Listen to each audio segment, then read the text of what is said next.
प्रेमियों, समाज में संतों ने कहा है कि कर्म प्रधान विश्व रच राखा, जो जस कीन तेज फल चाखा।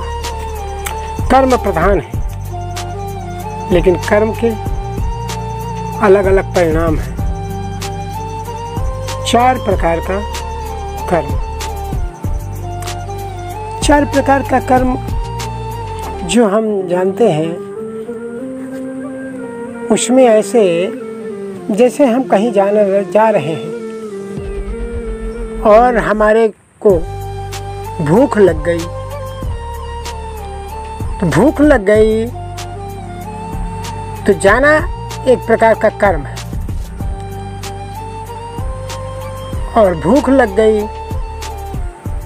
तो हम खोज करने लगे, खोज करना भी एक कर्म है।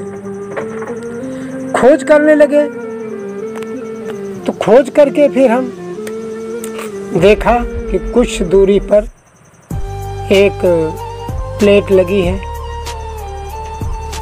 और उसमें लिखा है कि इतने किलोमीटर दूर पर होटल है, वहाँ भोजन शाकाहारी मिल सकता है। वो प्लेट को हमने पढ़ा, ये भी एक कर्म हो गया। मैं गया और उस होटल पर मैंने नेम प्लेट पढ़ी, बड़ा स्वादिष्ट भोजन है। लेकिन पढ़ा तो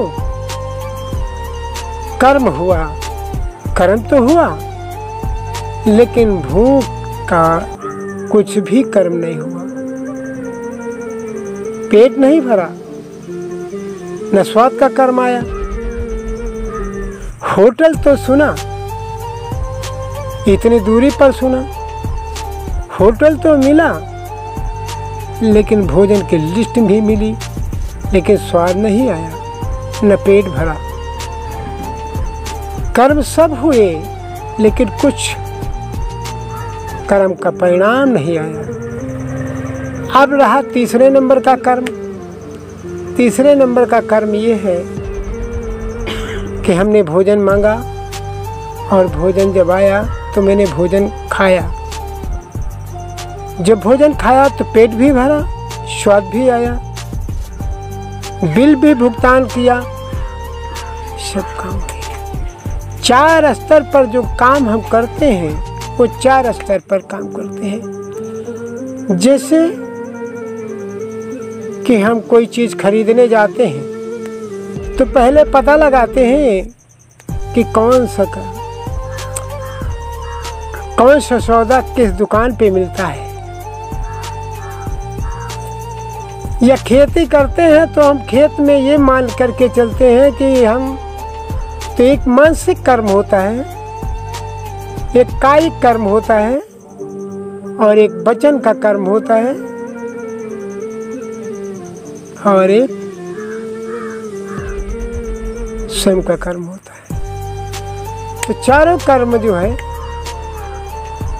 हमारे जीवन में हो जाते हैं, परिणाम नहीं आता है, ये बड़ी दुर्दशा है।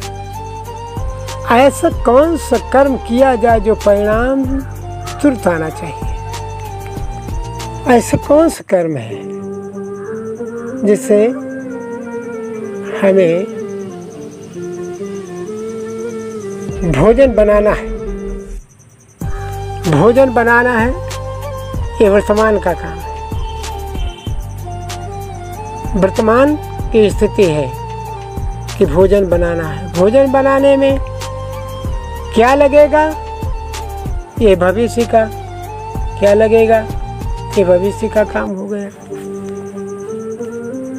सामानें सब आ गई, भोजन का सामग्री आ गया और लकड़ी ईंधन आ गया, सब हो गया। लेकिन बनना अभी तय नहीं, अनिश्चित काल है। फिर संयोग आया, कुछ दूरी चलना था, हमने कहा चलो फिर भोजन बन जाएगा। ले लिया, पीठ पे लाद लिया, भोजन को गए, फिर वहाँ भोजन बनाया और भोजन पाना शुरू हुआ। ये वर्तमान, ये प्रत्यक्ष वर्तमान है। प्रत्यक्ष वर्तमान, अप्रत्यक्ष वर्तमान, अनिश्चित वर्तमान और अनुकालिक वर्तमान, इनका कोई समय ही नहीं निश्चित है कि होगा कि नहीं होगा। इस तरीके से कर्मों की कई एक विशेषताएं हैं जिनके द्वारा हम कर्म करते हुए भी परिणाम हमारे पास नहीं आते। जैसे हम किसी मनौती को मान लें या किसी देवी देवता के नाम पर अपना मानंदी कर लें कि ये हमको मिल जाए तो हम ये कर्म करूँगा, लेकिन मानंदी करके हम वो देवी देवता की पूजा भी करते हैं, फिर भी वो कर्म पूरा नहीं होता है। तो ये एक हमारी कर्मों की जो लिस्ट है, कर्मों की जो फहरिस्त है, उसमें भी परिणाम स्वरूप कर्म फल नहीं ला पाते हैं। इसलिए कोई कोई कर्म तो परिणाम सही ला देता है और कोई कर्म जो है परिणाम सही नहीं लाता है। इसलिए आध्यात्मिक जगत का परिणाम बड़ा विचित्र है। आध्यात्मिक जगत का परिणाम कर्म जो है कैसा है, जैसे बुद्ध बहुत दिनों तक तपस्या करते रहे, कर्म करते रहे, लेकिन परिणाम नहीं आया। कुछ साधु महात्मा 12 साल हो जाते कर्म करते करते, लेकिन परिणाम नहीं आता। 10-10 साल लग जाते हैं कर्म के परिणाम आने में। इसलिए ऐसे कर्मों को किया जाए जो कर्म परिणाम थोड़ा जल्दी ला दें और बहुत देर ना करें। इसलिए कर्म की प्रधानता तो है तो श्रेष्ठ, लेकिन कर्मों को पहचानना बहुत जरूरी है। कर्म स्वकर्म होना चाहिए और अंदर से कर्म होना चाहिए और शांत प्रिय कर्म होना चाहिए। ये कर्म जो है आनुषंगिक नहीं है बल्कि प्रत्यक्ष है और प्रमुख है। बस